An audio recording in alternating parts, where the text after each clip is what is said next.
many, many years ago where they had him like read off of a advertisement. I think it was for a cereal company or something. Just the way he said it. I finished watching and I'm just like, I'm never eating that cereal ever.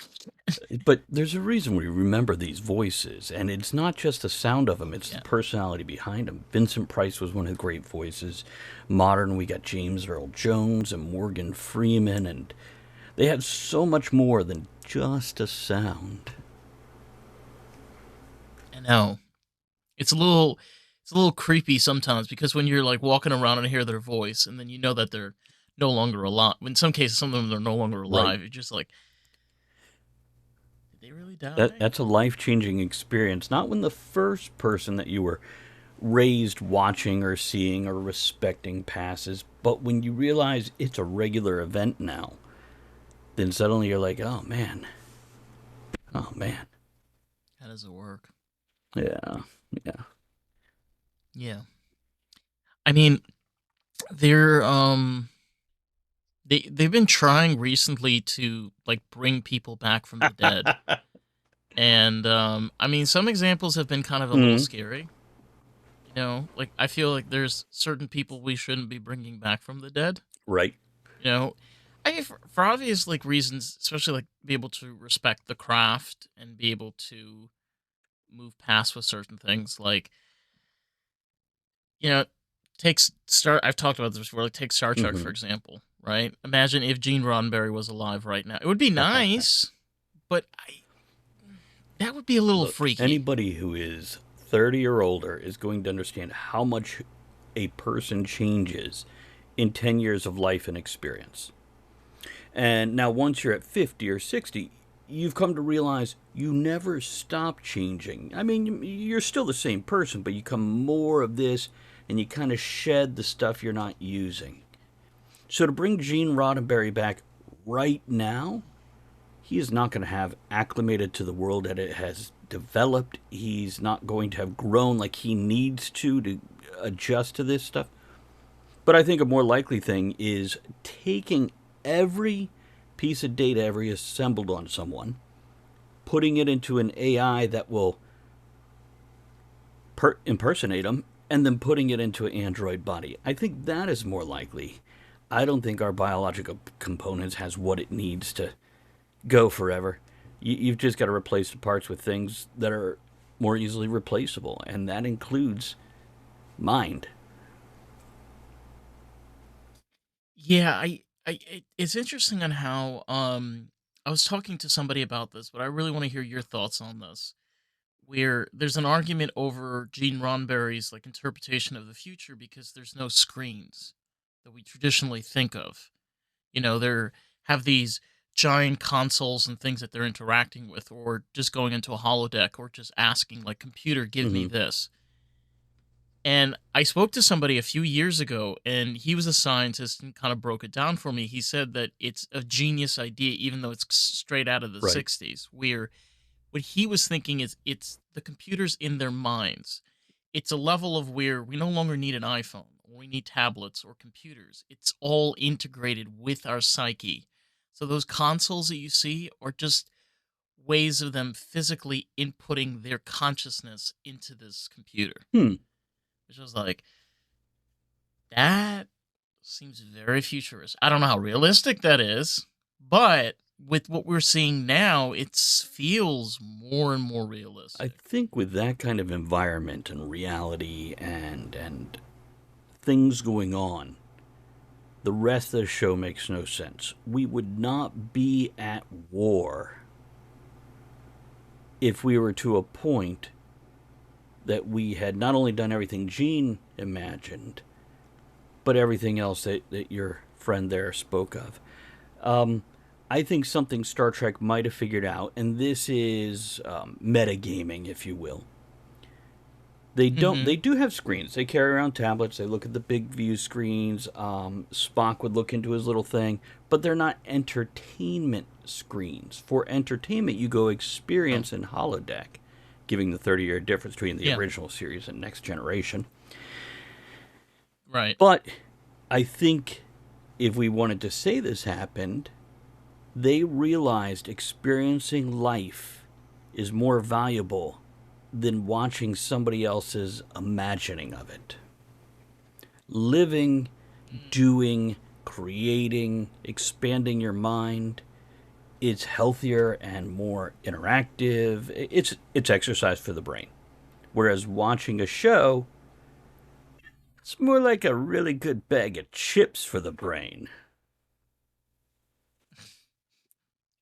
It is, but I think something that's so beautiful about science fiction, especially when it's told through the lens of almost a scientific level, there are deeper elements in them that we cannot yet fathom or understand because we have not yet experienced that as a species. These are ideas that we potentially can dream of being our future, but that doesn't necessarily mean that it is. It's just one Right. possibility out of But thousands. we could definitely imagine it because somebody wrote the movie or book Oh, or yeah. TV series or manga comic. So somebody imagined it. Now, can we get the whole damn species to agree on the steps of working together to move forward to create that kind of future? Yeah, I see you shaking your head immediately. Yeah, no, no. We can't even get, two people who love each other to agree on things more than half the time, and we want to do it with billions or even hundreds if we just want to include the leaders of the world because they're all wrapped in emotion. This is the thing about Vulcans. Vulcans have a great idea because if you removed emotion from science and politics, what a different world. Yeah. It's the go ahead. And on the on the polar opposite of talking about with Vulcans, right? You take the Hmm. Borgs, which in definition is what you can consider a Karl Marx view of communism would be. If you would have this thing flying around in space, you have every everything is Hmm. equal under the rule of the queen. Everything is communicate. Every meticulous thing that is done is being communicated.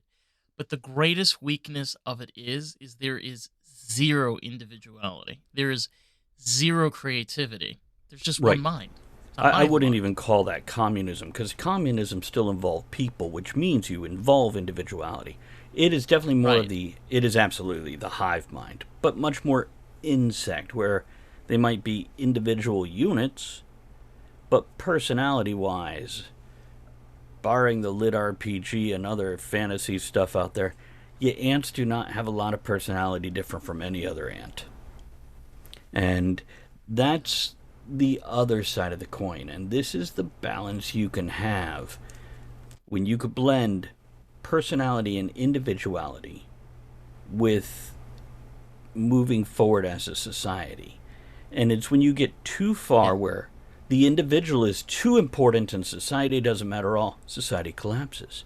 And when you go the other direction and say society is so important, the individual disappears, and why even bother have them? So, our species, we're not very good at balance. No. We've Hmm. tried. I mean, there have been many civilizations that have tried Mm-hmm. that. You take civilizations even like the ancient Egyptians, which were able to reach levels that even today we don't have the abilities to do so. But the thing about their levels of sophistication and what they were able to accomplish has pretty much led to we don't understand. We barely understand, you know? So there's also that where we're almost a species with insomnia. We constantly forget, rebuild, restructure, and repeat. We do the same cycle every few thousand years. Yeah, probably not even that much. We're probably looking at 700 years because, we roll back in At this, time yeah, um, as definitely by the Dark Ages and 600 years. We've had these cycles of huge war where we get violent, build empires, and burn down entire histories and societies, not physically speaking, though that also. In other words, Oh when yeah. we obliterate a whole culture, society, and history, we are losing all their science and tech and knowledge.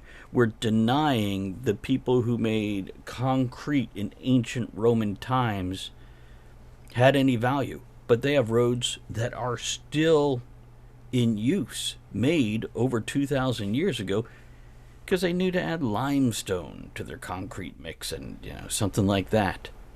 And we've just figured it out, I don't know, 18 minutes ago? Something like that. It's crazy.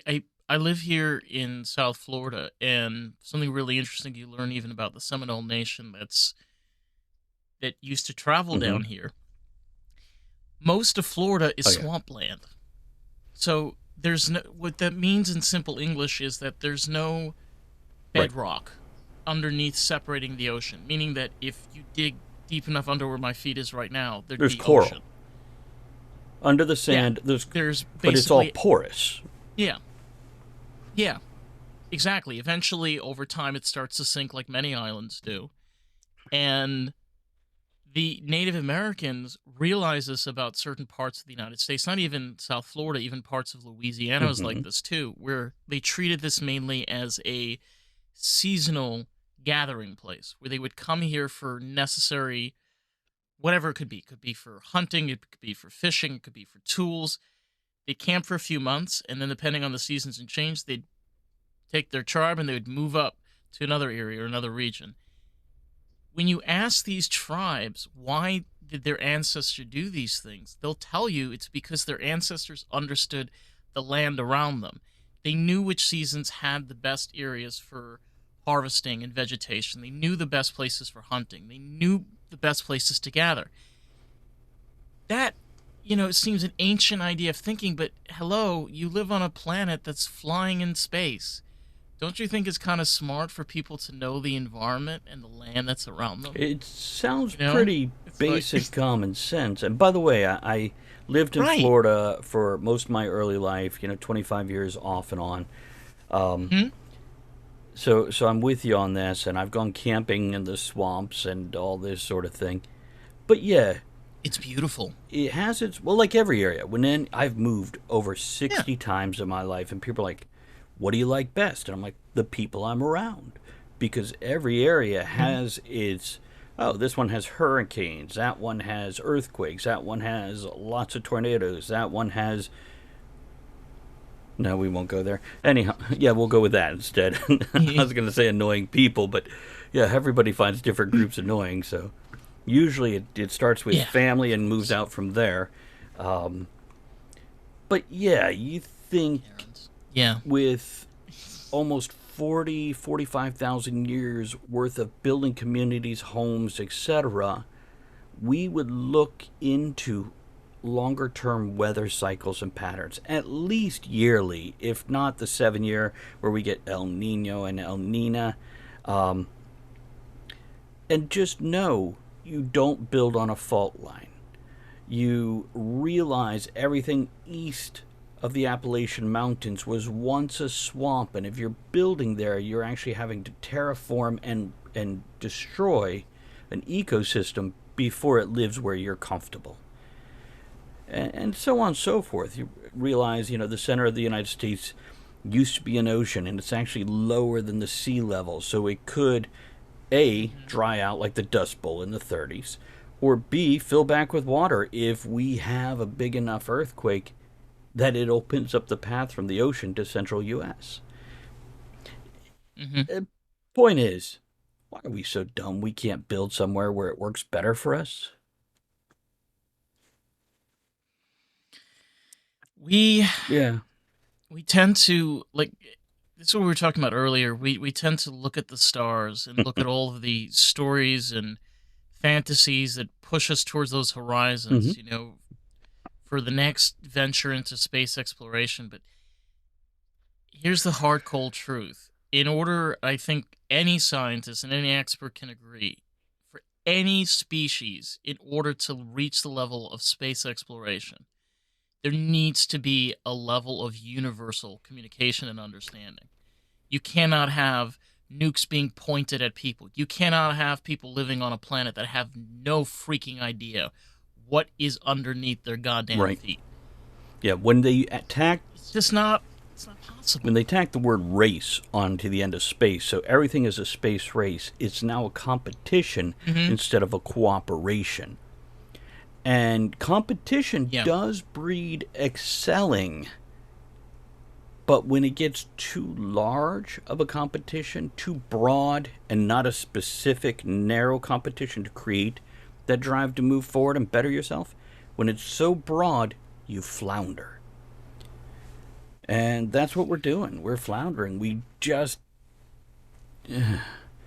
imagine how much knowledge we would have if every country shared its scientific knowledge freely with each other.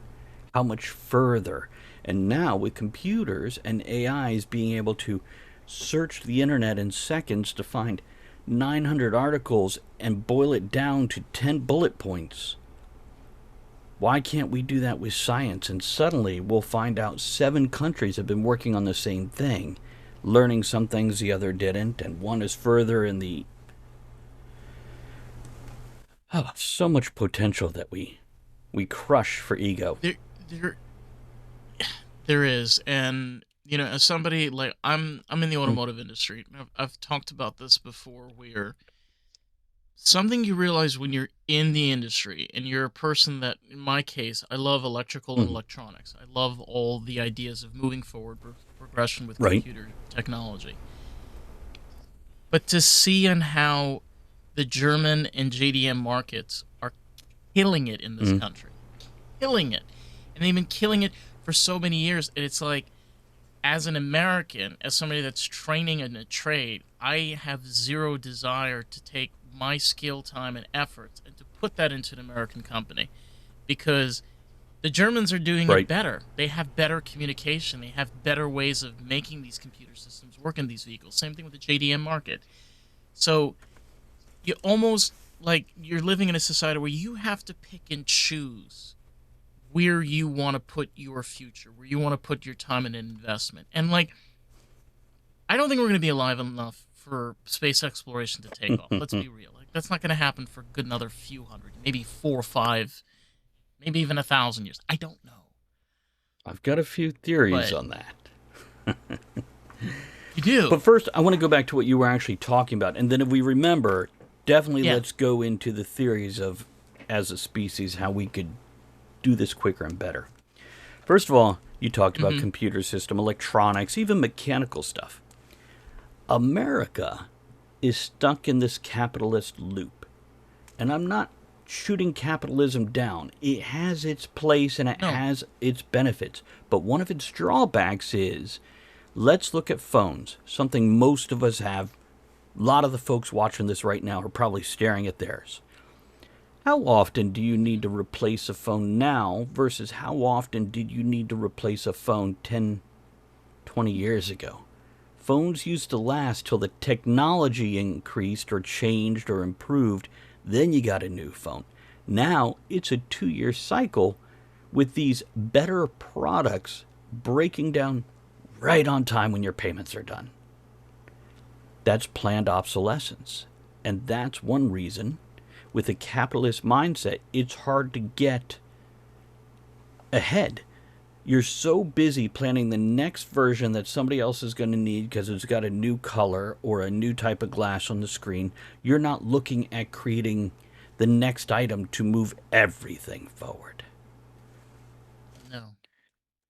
Then you also mentioned essentially choosing your career. It's hard to choose to dedicate yourself to this because of situations like that. Specialization over the past 20 years, whether we're looking at medical, legal, writing genres, whatever, people really hyper specialized. Probably more than 20 years, going on 40 actually. And Yeah. now, Since about go the ahead. since about the late Right. 70s, That's where late it kind of 70s. Yeah, it's began and about it was 40. It's about 40 creeping years. in. And look, I get it if it's a neurologist or heart doctor. Okay, specialization is good. But talking about doctors, you ever go to a doctor ever in your life? Okay. he ever send you to a different doctor without even looking at what the problem was? More times than I can Yeah, count. Yeah. right? We used to have doctors we went into. Now, it was in an era where he might have been smoking a cigarette while checking you out or whatever, but he would check you out. And if you had a foot problem, he didn't immediately send you out the door to someone else. Not my problem. Got to go to a specialist. That specialist is for when that doctor absolutely can't do something. And we have specialized at specializing. And it's hard to get a one stop shop for your basic needs. And women face this so much worse than men. I tell you what, 30% or more of the female anatomy, hormones, events in their body and their life, we are clueless for. And it's the whole medical profession. It's just not guy doctors are great. No. I, I've been with her for 12 years and I've seen her go to all kinds of doctors, different countries. Like the Right. OBGYN, which is not I'm always talking fun. about multiple OBGYNs. Some are women, some are men, some are Indian, some are straight up Yeah. white. And it took 12 years, and she had been trying for years before I even met her to finally get the problem genuinely looked into and moving forward. Yeah.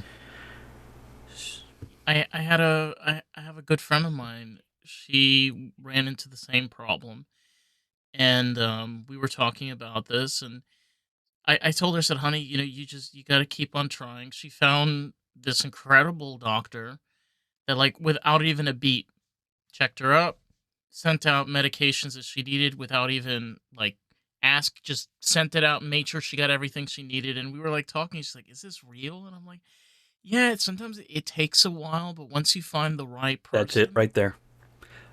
You said you're yeah, in automotive. Now, I don't know what kind of automotive you're in, yes, but there's a couple things in you want in life where you want somebody who A, knows more than you, but B, and probably more importantly, listens to you.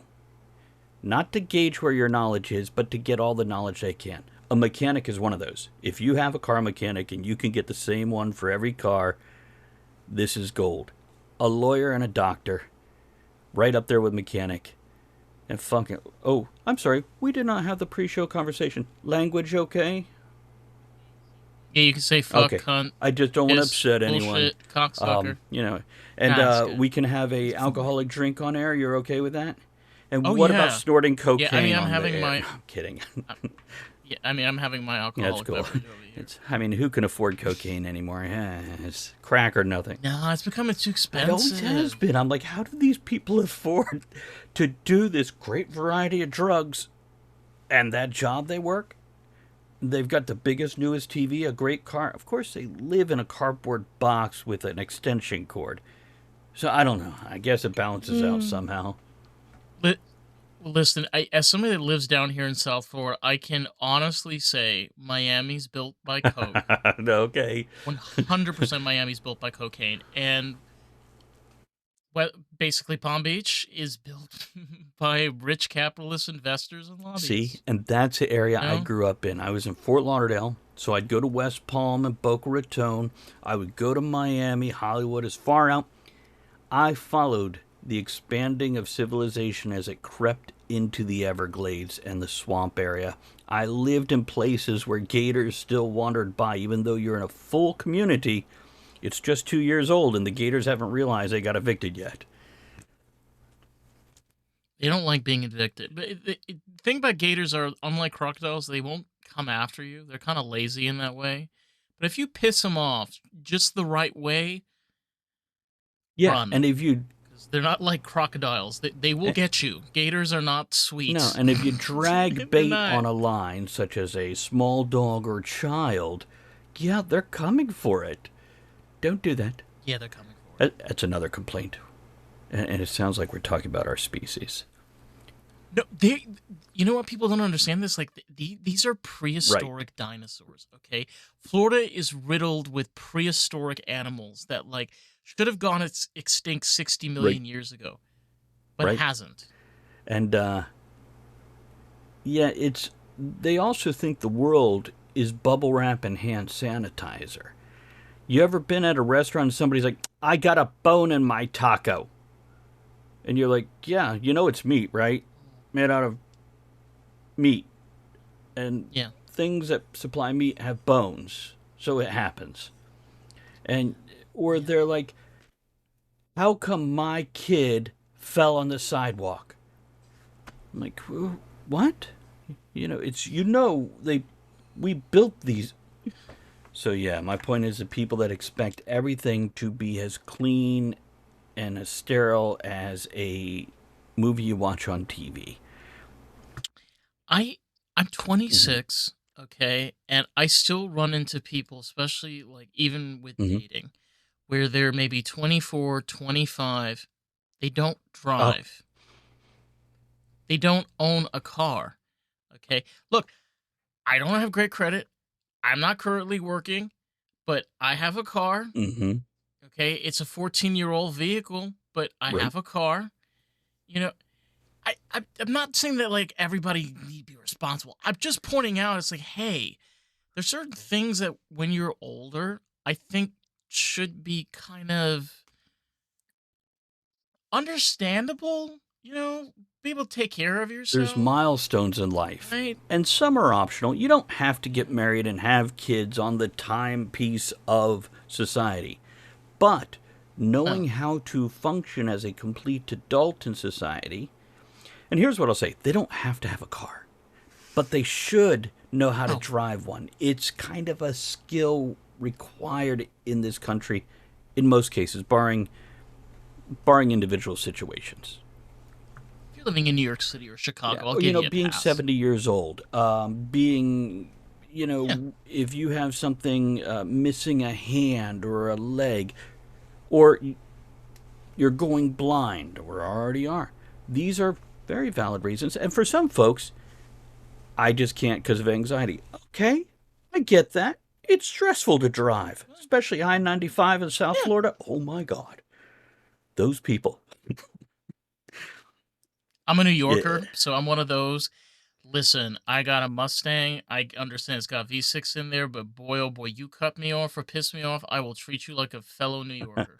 See, I have driven and lived in New York, in Chicago, in Miami, in D.C., and You poor right. Well, thing. there's reasons I live in the middle. I have more cows within a 10-mile radius of me than people, and I am grateful for it. Oh, that's Yeah. amazing. Now I am Oh, that's 45 amazing. minutes from anything. I can go see an opera or a baseball game.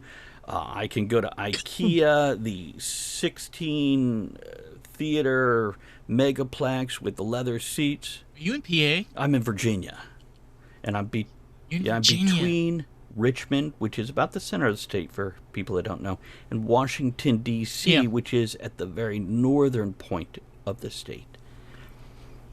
So you're near we're going up towards North Carolina when you're driving down. If you're driving, Because I stopped in mhm, yeah. Richmond. So, if you imagine a triangle with Richmond here, D.C. here, North Carolina's down here, Yeah. I'm over here. This is I-95 that connects the two. I'm over here somewhere, towards the East Coast, but not on the East Coast. And I chose it on purpose. This is also the kind of place, the county I'm in, taxes are some of the lowest. It's one of the most economically depressed places. I bought a repo house for 45,000. Had to pay cash, but I put $30,000 worth of work into it. This was 11 years ago. That $75,000 investment now is on market It's not bad. for 250,000, which isn't a lot with today's market, especially South Florida. You're looking at an 800 square block foot. Yeah, Book. Yeah, book is a book good it is. example for like five hundred I was trying thousand to say dollars. cinder block and footage at the same time, and it came out as a book. They don't do them anymore. We don't see. They don't do the No, but cinder block. They stopped doing them years ago. I think because of like foundation or it was in the structural. late 70s or early 70s they stopped doing Yeah, it. But I've lived in those houses when I was down there, and they're really they cool. kind of are, because the cinder blocks turned on their side, so the hole is up. You fill it with insulation. It actually does really insulate well. and they stuck together. I mean, you've got a 6-inch thick brick mortared into place, and if you need to run a wire into the house, well, you just take some mortar out because you could replace that. You're not going to crack a brick unless if you're a crooked screwer. But We're just dumb. okay, we'll go with that. it's No, it's something really like it's something really interesting. It's like I've also I've lived around I've lived overseas for a few years, and one thing I will say is an American that's lived overseas, I think more Americans need to live overseas just for a little bit, just think it'd be to good.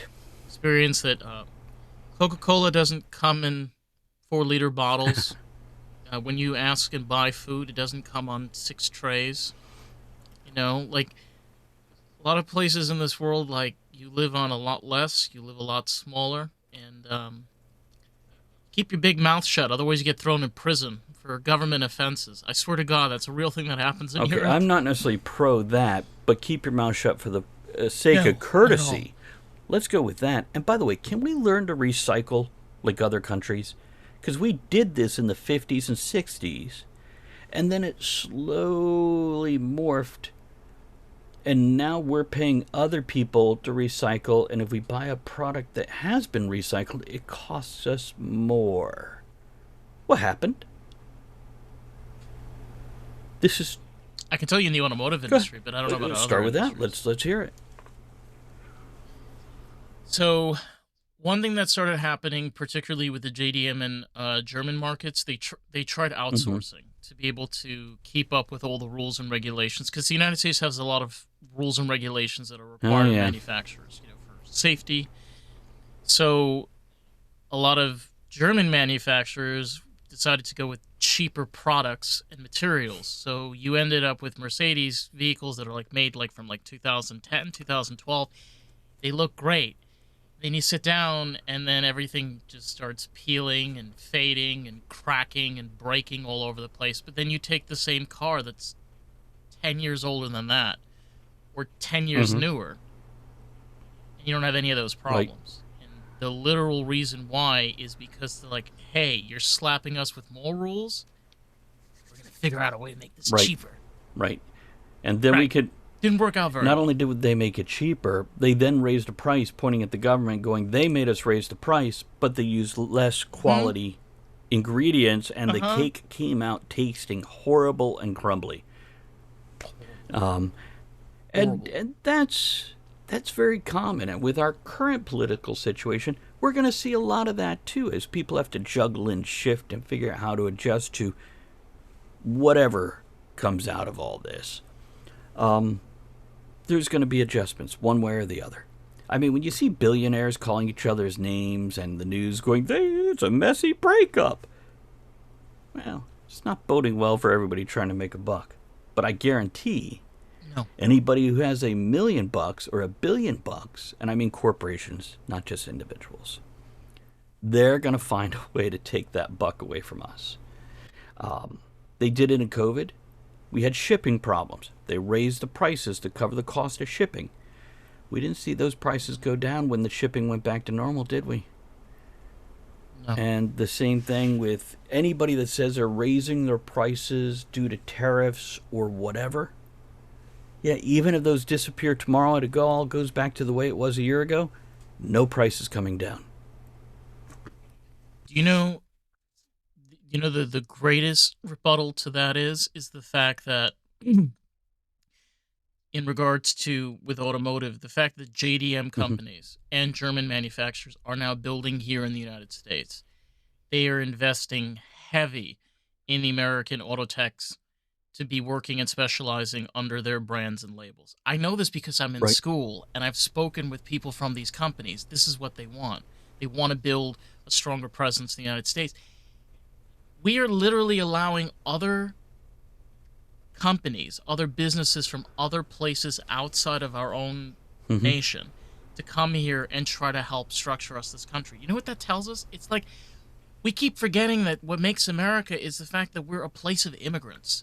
We Yeah. welcome international relationships. This is how we build as a nation. And the more we fight with tariffs and all of these labels, guess what? More and more of these companies are going to come in. More and more of these companies are going to start rebuilding and restructuring a lot of industries in this Now, country. when you finish your thought and finish it, Yeah. I'm going to throw a little discoloration into your view there. But the issue with that is that we keep on forgetting where and what we've always told ourselves about the American Mm-hmm. dream, which is we're not just a nation that flies under one Right? flag. We're very much a corporate version of the United Right. Nations, dressed up in 50 different states. Now, do you know our official language of our country? Should be English, but it's probably It's Spanish. nothing. We don't have one because we're a melting pot, Yeah. folks. Now, I'm going to throw some shade on your history. Truth here.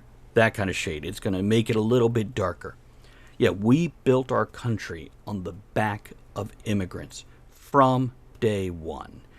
And whether, Hmm. whatever aspect you want to look at here, you want to look at the Polish, you want to look at the Italians, the Greeks, the Middle Easterns, blacks, Irish, whatever you want to look at, depending what era of history you want to look at from 1780 to yesterday, we built our country on the hard labor of foreigners who came here for a better life. And every generation that had their group of non Americans come on in, spit on them, and yelled about them, and complained about them, but used them Hmm. like dogs. And then still complained about them. They got cheaper labor, they got higher quality labor in a lot of times, and they got a huge workforce. But the nation as a whole has complained about, we don't want any WAPs here, or mix not welcome, or whatever. And I think Crazy. if we shove immigrants of any sort out our door, we're going to lose a very important core of our workforce. Just my thought on that. No, where you're tapping is really true. Like I'm first generation American. I mean, my dad immigrated here from Morocco from I bet you 1970. got good food A from lot your of people, parents. Oh, okay. We don't need to go there. Sorry. I love different foods. no, a lot of like just in short, like Moroccan food is just rice, couscous, and Yeah. stews, So is and then Mexican, Indian, bread and and a bunch of Chinese, other but stuff. that spice blend is very unique to that area. It's impeccable, and honestly, that is the thing again that brings in with Right. immigration is being the fact that we are a country of like a melting pot and so many different types of people. I can tell you the amount of immigrants that I have met. Most of them are Right. legal. Right. Most of them either came here when they were very young or they've come here, they have their green cards or they have their papers and everything that they're working on. I know even somebody that's recently had a kid, he's married, he's starting out his life. We gotta stop shoving our brains with all of this media and crap and literally just see people for who they are. It's weird. Yeah. We have so many wonderful people around Mm-hmm. us, so many people that represent different parts of what it is to be American, different things that we bring from our own cultures and our own melting Precisely. pots and our own plates. And kitchens. Let's keep that in And there. yeah, and Yeah. we got to remember that. And So that's what I true. tell people. Look, if you don't think you have anything in common with that person or that person, trade lunches. You get their food, they get your food. And now, even with nothing in common, you got something you can work with. And beyond that, we wouldn't have the variety of architecture we have, the mines, the science, and we're losing all that as we strip apart our institutions of learning, sometimes from the inside through capitalism, where they have raised their prices to where people just can't go. We, I don't even want to say dumb down our population, because people have always had their share of dumb. We've never been lacking in stupid. But lazy has been a little bit extra because the entertainment is so easy to get now. And like we are talking about Star Trek, it's just so easy to sit down with any device. And 2 hours later, you're like, oh, blink, blink. I can't see the wall because I'm so focused on this screen right in front of me. Yeah, but when it comes to immigrants, there's value there. And news sells drama. Drama makes people go, what? I want to know more. And that makes those people feel like they have opinion, which continues the cycle. Human beings are naturally xenophobic, meaning they're afraid of something that's different. Whether that's alien with a big head and big black eyes, or whether that's, I'm white, you're Mexican, the fuck, or whatever it is. This is a natural thing wired into our species because we used to have to fight for survival, and territory was important. And if somebody looked different, it showed you were in their territory or they were in yours. It Yeah. doesn't have to be that way anymore. We have to overcome our natural species instincts. And also, you know why we get anxiety nowadays? Because we have nothing to be scared of. It is natural for us to have a fight or flight. And if we have nothing to fight and nothing to run away from, we create our own without even realizing that we're doing it. We do this in our heads. Which, We go ahead. yeah. Well, I'm going to say, look at you right now. You've created a podcast. You have created a daily, maybe weekly, I don't know how often you do this, challenge to yourself that feeds that fight and flight instinct. So, what I'm saying is, if you have challenges in your life, self created or otherwise, you're probably going to be better off than somebody who just has the good life because those instincts are being fed. You you realize, even for myself, when you're raised in a very different Mm, environment yeah, and you expose yourself to the real world, it's not where you just I go to a payphone, and you pick up the line and you're just in fight and flight whenever you feel like it. No, you're in fight and flight right. all the time. And you're asking questions and you're curious about the real world. And the thing that bothers me the most is you never really get real answers from people unless you sit down and have a god honest conversation. I think a lot of the reasons where we get into arguments and bickering and war is because we can't do this. We can't just sit down and be like, okay, you're liberal. Okay, I'm conservative. So Right. what? Let's talk. So yeah, let's talk. Okay, like you live here, great. I live in an area that's very similar to yours. Oh, okay, you live near those kind of people. Well, guess what? We have like 5 grocery stores that are like that where I live. I've mentioned this before, and I want to touch on this, not just because we're in June, because I really don't give a shit. But when you take somebody like even Harvey Mm-hmm. Milk, okay, and one thing that I've always loved about his thought process is, why do we have to create differences when there is no differences to Yep. begin with? We all want safe education, we want proper housing, and we all want a place to share at the Right. table together. Pretty simple. Seems When you simple. zoom out, it's simple.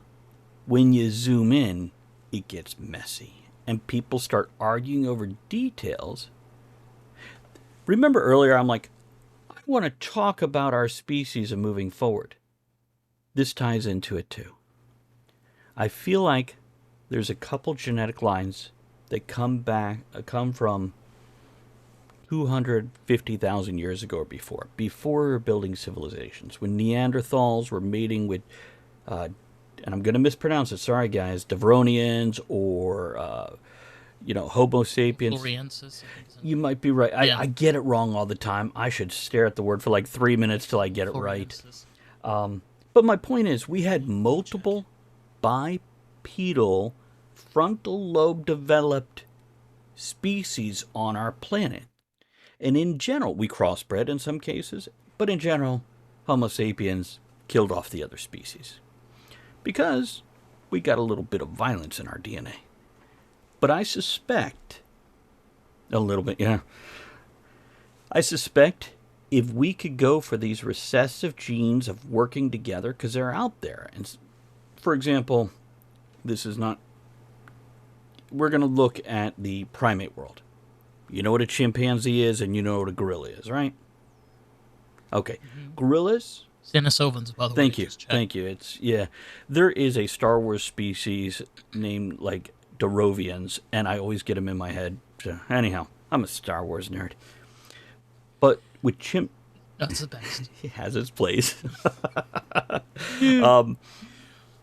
So sorry, sidetracked. Chimps, gorillas.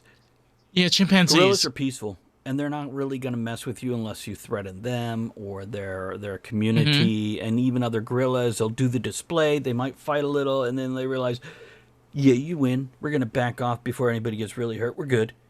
Chimps, on the other hand, they will raid a neighboring chimpanzee community, kill them all except for maybe the women, take the women, and then cannibalize the other ones they killed. Now, not always, Mm-hmm. but they do it. You can raise a chimp from a baby, and they hit a certain point in their life, and they could turn on you like that. There have been cases where they have literally torn the skin off somebody's face. Face. Yeah. What I'm saying is, It's they not pretty. have a violent gene somewhere. Gorillas, they can hurt you in a heartbeat if they wanted to, but they rarely It's want to. rare. And I think that's the same thing with our species. We have a recessive gene that's more like gorillas in us somewhere. And those are the ones that want to work together as a species, as a society, share knowledge, share resources, move forward. And then you have other human beings that are like chimpanzees, and they're chest beaters and alpha, and I air quote alpha male, not the right kind of alpha that works with people to inspire them and move things forward, but the one that I'm yelling loudest, so I'm the most right. And that, It. good, sorry. Yeah. No, no, no. You you mentioned something that's so interesting is because when you think of alphas, I think the best form of alpha and alpha like beta and deltas is canines. Canines do this better than I think a lot of other species, especially Makes when you deal with sense, right? wolves.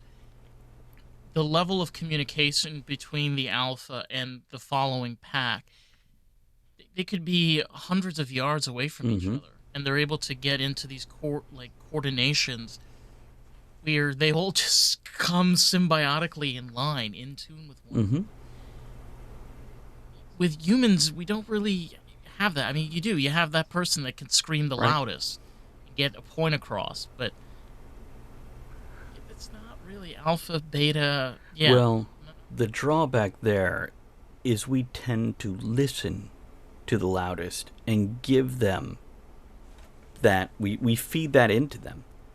If we didn't just listen and follow the loudest voice, if we actually followed the one that made sense, well, things might change.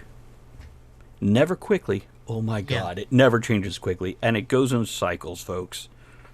But yeah, it would change in the long run.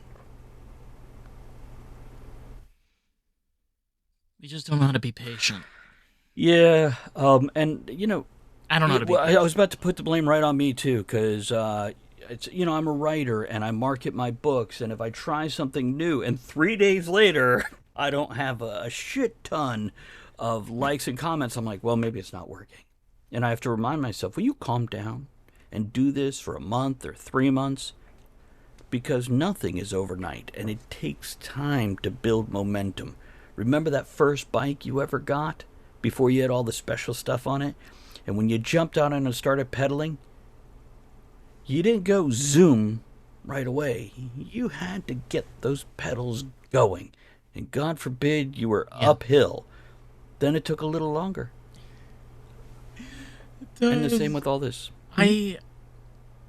It does. It takes a lot of time and it takes a lot of effort and energy. And, sometimes even for myself, you forget to be able to love yourself for what you Absolutely. do. You don't look.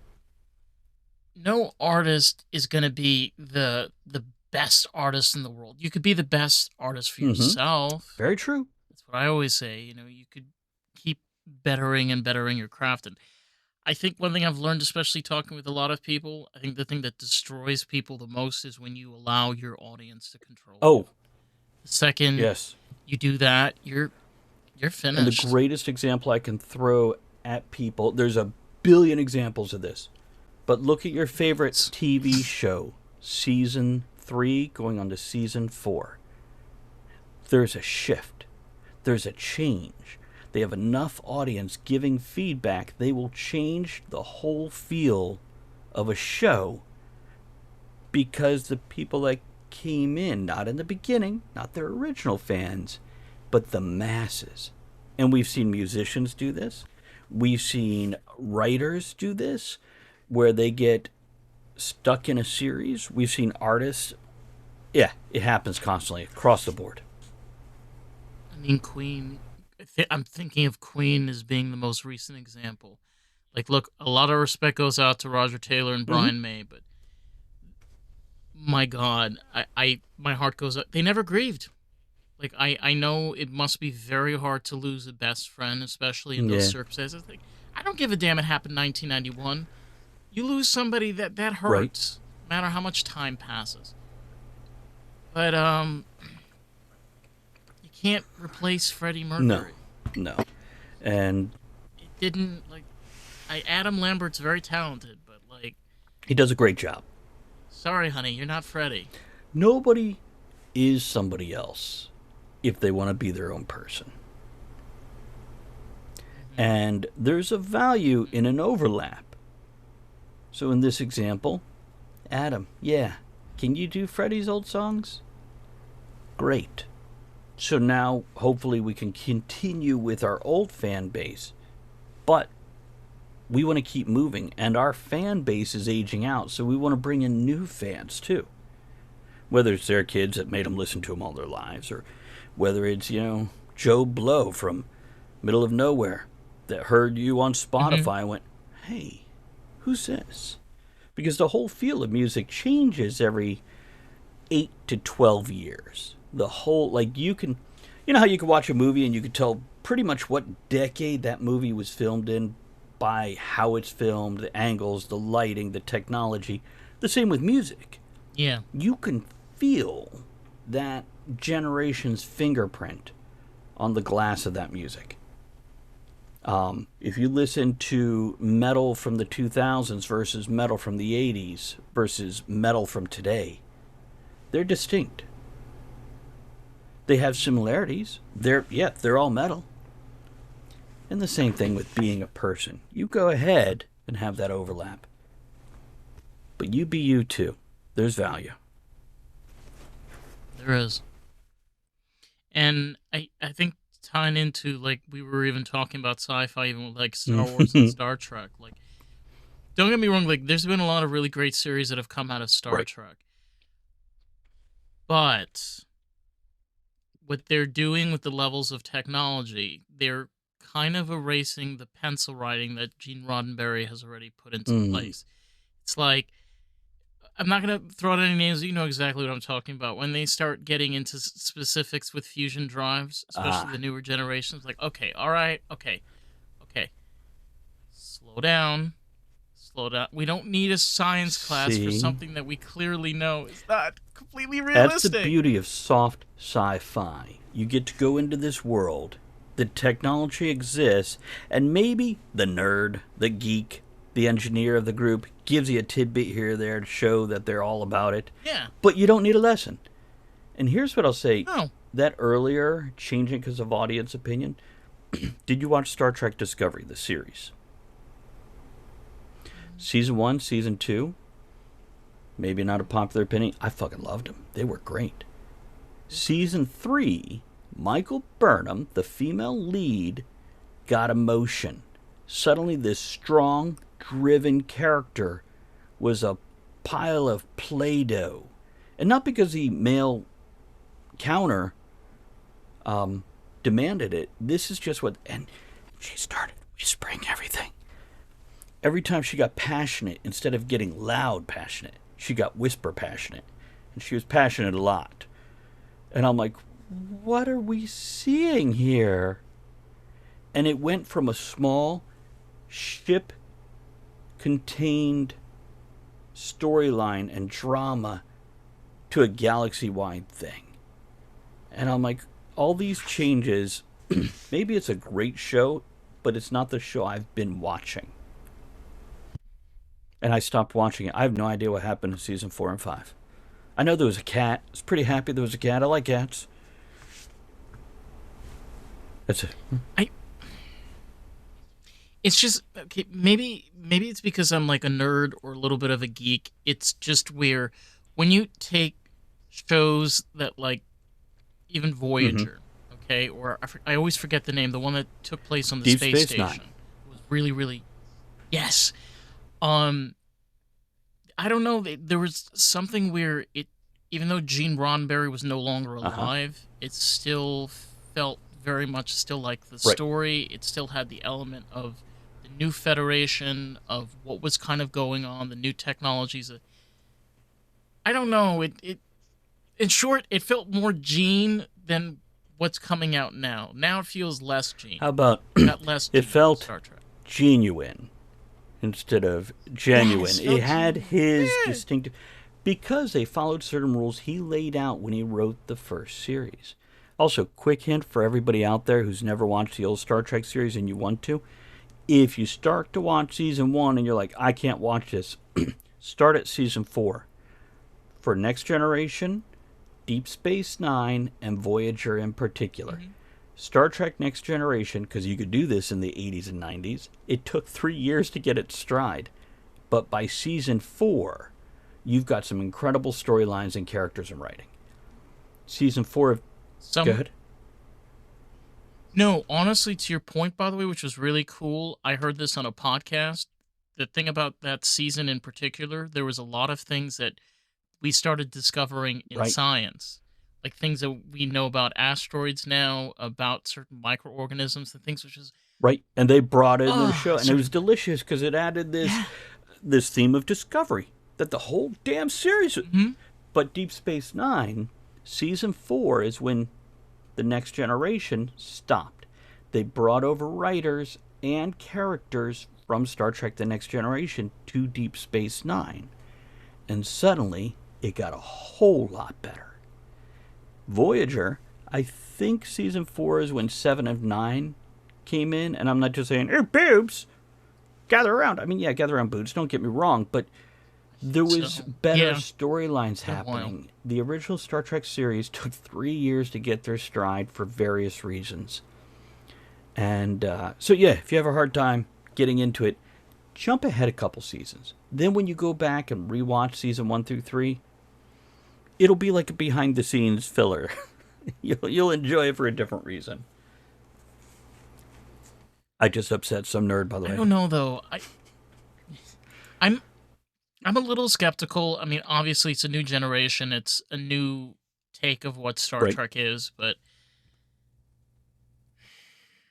I mean, Star Wars, in my personal opinion, is kind of just a Walt Disney World attraction at this point. It's I'm no so longer a sorry to agree series. with you. But here's what I'll tell you. Yeah. We've got to remember the people that greenlight these things are not 20-year-olds or even 30-year-olds. They're 50, 60, 70 years old. They're deciding what we watch. They're the ones putting the money behind it. So when we look at Star Wars, we'll switch over to that real quick. Okay, Yes. so we got the new trilogy, which, by the way, if you watch them alone and you know nothing about the series, are all decent movies.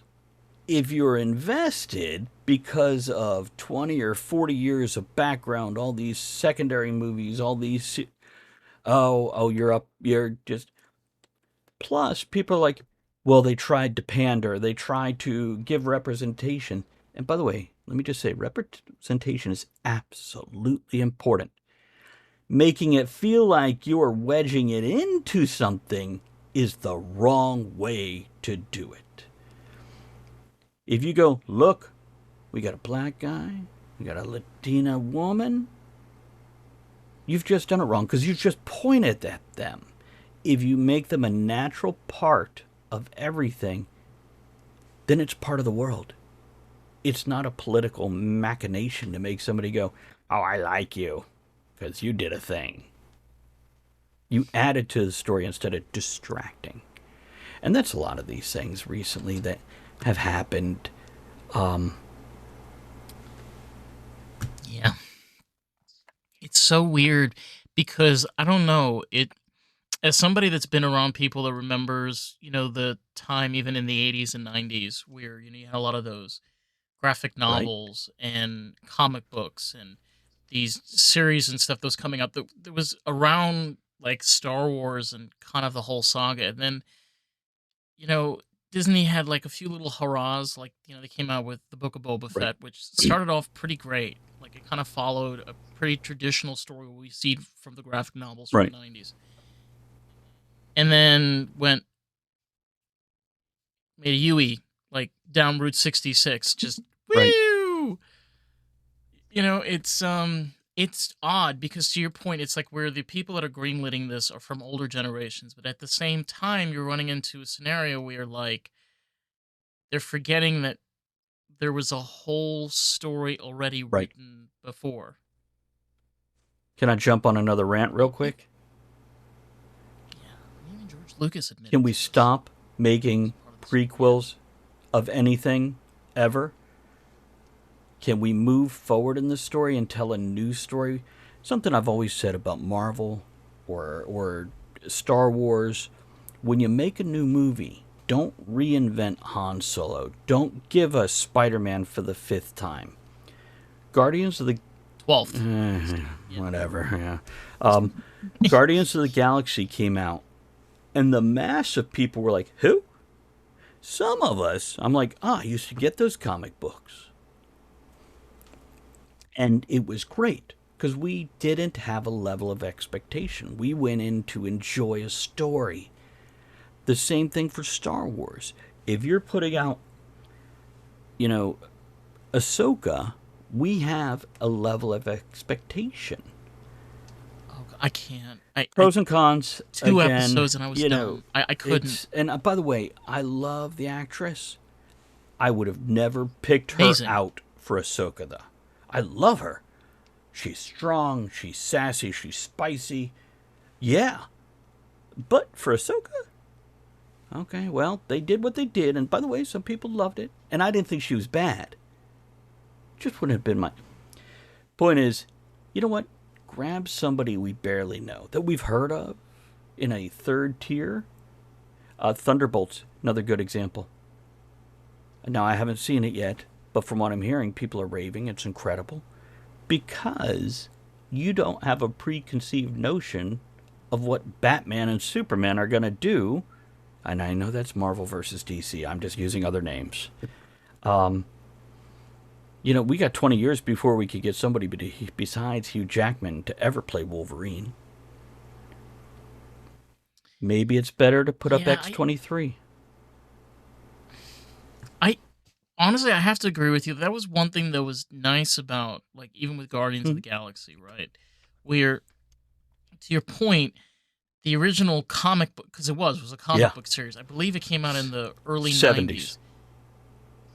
Came out 70s? multiple times, and it was a new team mostly each time it came out. And then in the late 90s, I believe it actually got popularity. Eventually, like Venom was part of their team at one point, and so on and so forth. But yes, it was But early. they they changed the interesting thing that I remember was, though, with the movie, they changed the whole, like, Right. gang. Like, the whole story setup was Yeah. completely different than what the original Right. series was, which you hadn't really seen that from a Marvel movie in Right. years, And we were okay with which it. was, Just like yeah, it was with the amazing. X-Men movies. Okay, you kind of had the go-to team in the first three X-Men Mhm. movies as they got worse and worse. And I was so excited about Nightcrawler, then they gave him an image that was set to 2001 when the movie came out, and I'm like, anyhow, when they came out with First Class in the following movies, same actors, sometimes a different mix of characters, but each one was a new decade. and it was a different decade from the comics. We started out with one set of actors, characters for the 60s, different one for the 70s. By the time we're on the fourth movie, we've got like the 90s characters and a bazillion of them, which, by the way, those last two movies, I feel like they relied too much on special effects and kind of skimped on the story. Or they had a great story and it got scraped out to a hollowed shelf so they could fill it in with special effects. It's honestly, it's a thing that's been happening to Right? a lot of movies. Like, look, don't get me wrong. I love computers. I Yeah. love CGI. I love special effects, but to a point like what Quentin Tarantino pointed out, which is great, you can take practical effects and special effects and mix them Yep. together. You don't always have to make scenes just be all Right. green screen. There's ways of putting in practical elements to make it feel more real. It I've heard this from other filmmakers, and this is what they've told me, and I kind of agree with Hmm. this. It comes down to two factors. One is laziness. Two, it's to appease market share because they're able to say, well, we don't have to now get the practical effects department to make You ready me to something. boil this down We could for you? just, Money. yeah, It's all about the yeah, money every it's damn all about the money. time. But yeah, the two things you're pointing out are absolutely the first two things after somebody goes, "What about the money?" Bang. Everything you were talking about happens. The root. But Go ahead.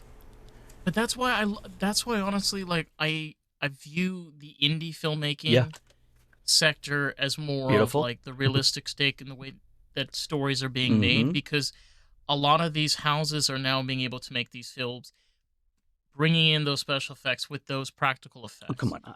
Even though, I have seen some yeah, B-rate horror movies with rubber dinosaurs, and I am having a blast. You don't have to go it's the top best. dollar to amuse me, unless if you are the top dollar company, then I absolutely. Okay, the last Flash movie, putting all the politics aside of actor behavior outside of the movie, what the hell was it with the CG on that? I feel like they should have just gone to straight comic book panel effects with movement and done it ultimately like 90s cheesy, and it would have been better effects than the CG they used. Or Flash Gordon. They could have even Ah, gone with the God, Flash Flash Gordon Gordon is effect. delightful. I want to talk about Disney remakes real quick because we're talking about CG, and we'll take Lilo and Stitch, which I haven't seen, the brand new one, or whatever. Moana came before. No, Moana's coming next. What came before Lilo and Stitch live action? Snow White, which we're trying to create the mandala effect that You that know, I never kind of think happened. I did because I swear I saw it, but I can't recall any bit of it. So yeah, I think I did that in my head. Yeah, it's a Yeah, good but thing. It's a Aladdin, good we thing for all had of us as Lion King. mankind. By the way, why would they ever call Lion King live action? What live action character was in there? Can they just call it Lion King CG? Yeah, there's no real lions in I that. mean, they might have used one or two in a scene walking down the savannah, perhaps, but and that's what I'm getting to is why are they remaking these incredible movies that we loved as kids or adults and they're not giving you anything better or new. You get something different. It's different, but it's not better or new. Why wouldn't they take their crappy movies and like the ones that just failed, remake them? Oh, because it doesn't have draw. How about you put that $250 million or whatever it costs into a brand new movie, or send me 1%. That would be good too. It's so strange because like even though I'm in my my mid 20s, I grew up in a time with Disney where we had movies like Lilo and Stitch, we had Finding Right. Nemo, we had Monsters Inc., A Bug's Life, Toy Oh, by the Story. way, 4 out of 5 You of know, those were Pixar, which the originally three movies, which were owned by Disney at the the time. original three movies were on rent. Basically, Pixar was a college project Yeah, that Disney went, We'll pay you. You do us 3 movies. And then they re-signed the contract to open. So yes, you're right. Absolutely owned by Disney, but separate. And now But that's the interesting thing. We haven't gotten Pixar like that in that's what I'm saying. years. I mean, the Pixar that I grew up with, I, just, I haven't So in seen anything Incredibles like it. 2, it measured up. No, Incredibles. Well, No, Incredibles. Incredibles all the but way. Incredibles 2, I liked Incredibles okay. 2. And maybe this is because Incredibles 2, I also aged those years. So it was nice to see it again. It was more the family view. But anyhow, yeah, I'm with you in general. No, honestly, it's a different. The Incredibles 2 was honestly like a different take Right, because the original movie was more action right, packed, whereas the second one kind of like was. It did. It felt like you were being right, aged up. You were kind of weird. They were now like a middle aged right. family. He was older. She was And older. I'll tell you what, watch that in 15 years and see what you think about it. Because with your point of view and perspective changing, you might be like, okay, I see, I see, okay. Because we all like to think, and we can relate to certain things outside of our life experiences, but we don't get it. I could listen to you and Yeah. go, I dealt with similar things, but not the same thing. And also, I didn't have your family, your environment, so I didn't feel it the way you felt it. But I can still empathize. I can still understand. I just can't. I wasn't there. That's your experience. I'm just sharing the fringe. No, I think that was honestly the film culture that existed back then was it wasn't trying to fix it like fit any narrative or any box. It was just creative people creating a creative story that was able to get greenlit. Yes. And and everybody kind of interpreted a different way. Like for me growing up with like a movie like Lilo and Stitch had a very different effect on me than somebody completely Right. different. Like making these remakes, I get it, is to spark a Money. new ideas into the newer generation. But we already have the stuff from the Right. past. You don't need to remake it to Right. spark. Like you could get your kid on the TV right now on Disney Plus and pull up the original Lilo I and also. Stitch. It's not I don't think hard. we need a Toy Story 5 or a Buzz Lightyear movie spin off. We've got this great core. And maybe give us Yeah. a new story, a different story. Character for another generation. Our next Elsa, our next Woody, our next. Oh, just roll it on backwards. Lots of characters. You know what though? Something maybe, and I could be wrong, Mm-hmm. and you tell me if I am. I feel that since the death of Steve Jobs, you've definitely seen a decline from Pixar. There was it was kind of that like era, like already towards like 2011, 2012, 2013. There's like this slow decline because before then, I mean, they were coming out with movies like Yeah. Ratatouille that came out I think in like 2009. Here's what I'm going to say about that. Yeah. It's the second generation. So by that, let's go with the United States of America. Okay? You've got these guys who form a country.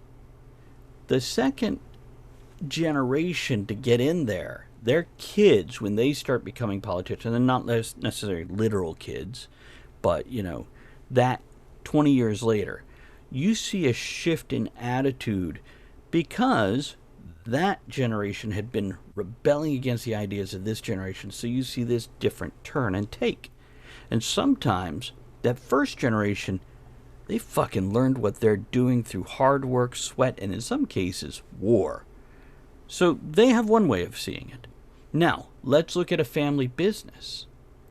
When you have a family business and Junior takes over, he's going to try all these new modern things. Dad or mom was only doing what worked.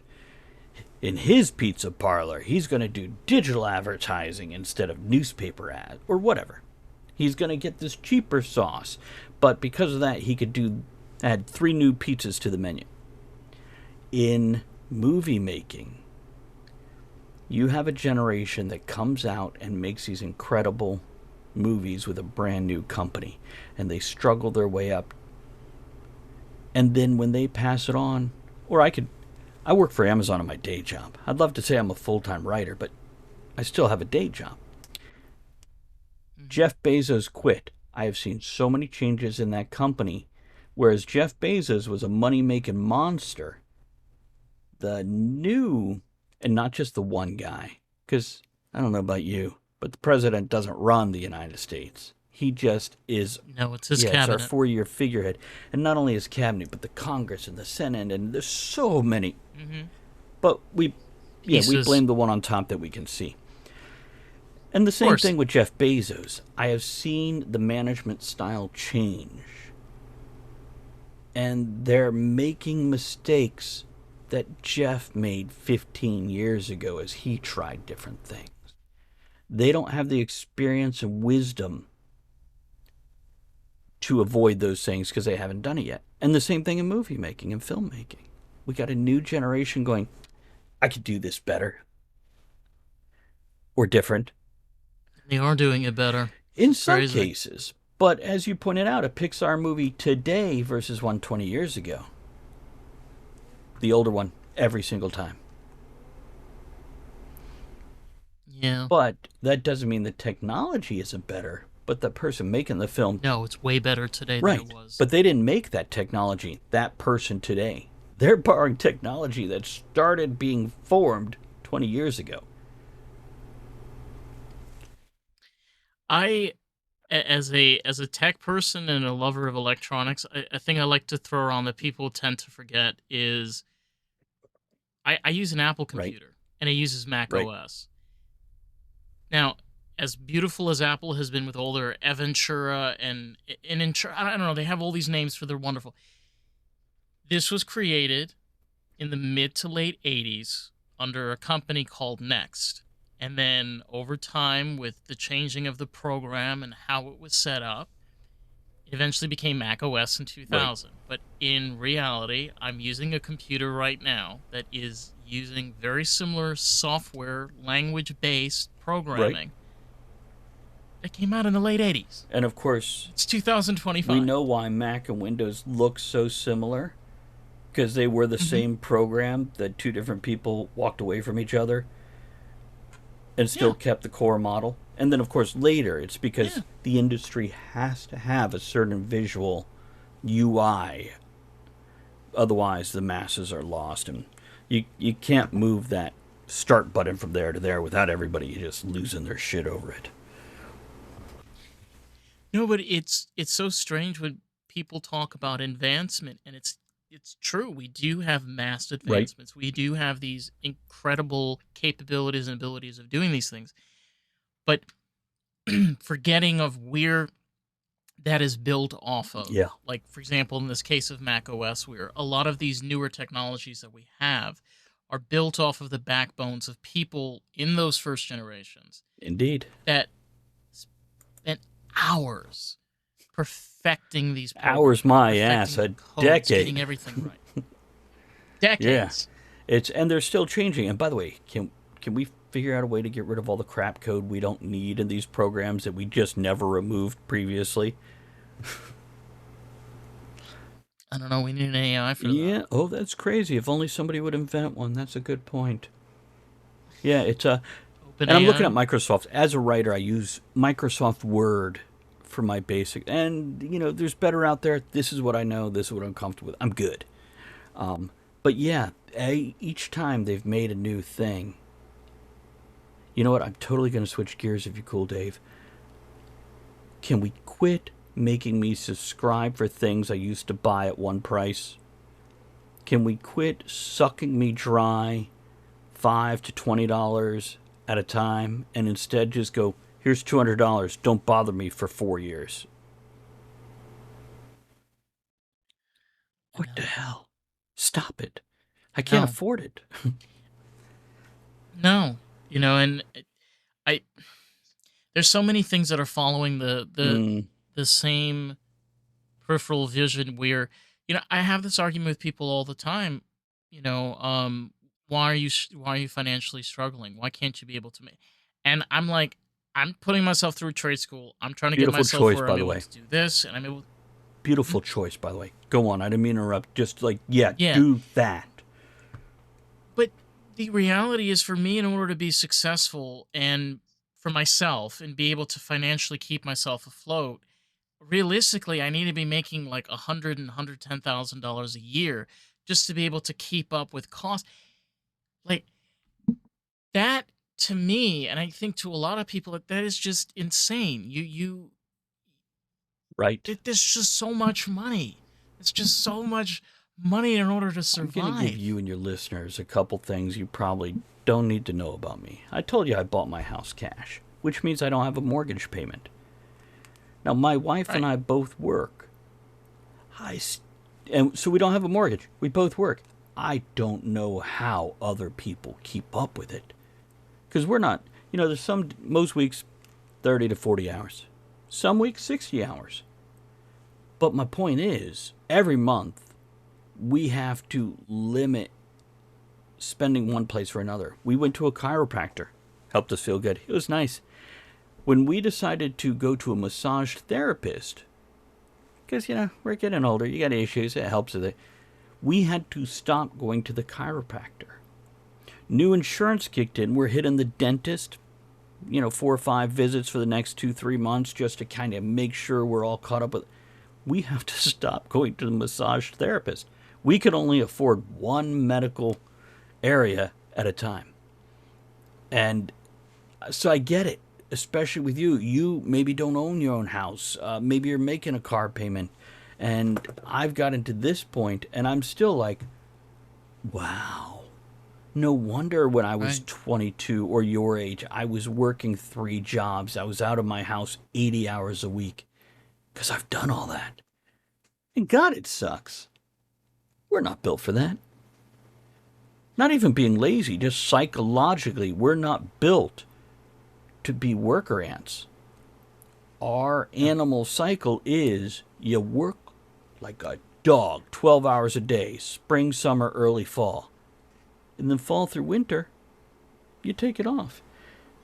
And even if you're working like a dog, those essentially 2 seasons, but a little overlap to spring and fall, you're still taking multiple days off in a row to watch your crops grow or your animals grow or whatever.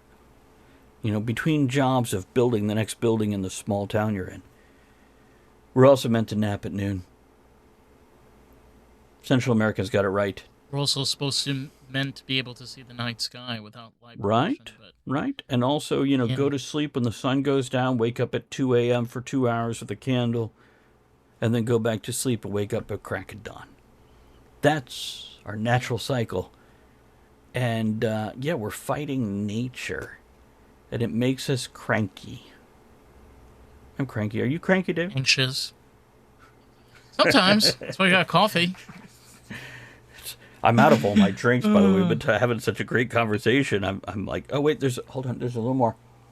I'm out of drinks too. I I would have have brought a pitcher. 2 teas finished. I got espresso Oh, my done. God. Oh, I could go make a Water, fresh espresso. Anyhow, we'll keep talking till you're done, and then we'll just go do whatever we got to do. I got a book to write. No, no, 100%. I wanted to touch on before we wrap up. I know that you do I do. podcasting. I know that you're I a am. writer. Um, where can these wonderful people find your podcast? Okay. Be able to find your books and the stuff that you've thrown out into this known Here's the universe, beautiful little blurb, the folks. matrix of our You reality. go to TravisSivart.com. Last name, same as the first, but in reverse. So TravisSivart.com. I'm going to give you a free book. I'm going to give you a link to my podcast. You can watch them with video or sound or whatever. I live stream my writing. And on most social medias, I'm Travis Sivart. So whatever your favorite is, I'm probably there. The more you poke the bear, the more he's going to growl at you. So let me know if you're out there, and I'm going to harass you a little bit, all in the best of ways, though. So TravisSivart.com. Awesome. Listen, man, I have to say it's been an absolute pleasure. I think we've touched on a Everything. lot of different things. We let our inner nerd and geek out in its full entirety, and I think our minds It's a thank. good time. It's a beautiful time there, Dave. I appreciate you having me on, chilling with me, and letting me just, oh my God, did we ramble in tangent. It was great. Beautiful. And to all you wonderful people out here, if you want to check out more of the pod, you can find us at Lost in the Groove Pod. Everywhere and anywhere. We're on Rumble, Substack. And you want to check out more Travis, check him on his website. And of course, I'll leave links below. That. Catch y'all next week. All right. Peace out.